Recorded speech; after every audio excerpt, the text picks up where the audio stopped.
او در ابتدا زیاد علاقه‌ای به دخالت مستقیم در سیاست نداشت، اما وقتی برای تقویت یک سپاه یک دست ایرانی پول کافی در اختیارش قرار ندادند، خود به طور مستقیم وارد عمل شد.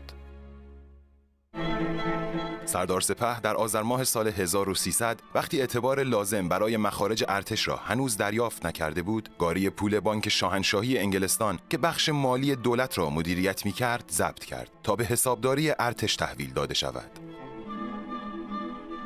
وقتی بانک انگلیس اعتراض کرد، سردار سپه جواب داد که این پول متعلق به دولت ایران است و من نیز از طرف دولت رسیدش را به شما خواهم داد.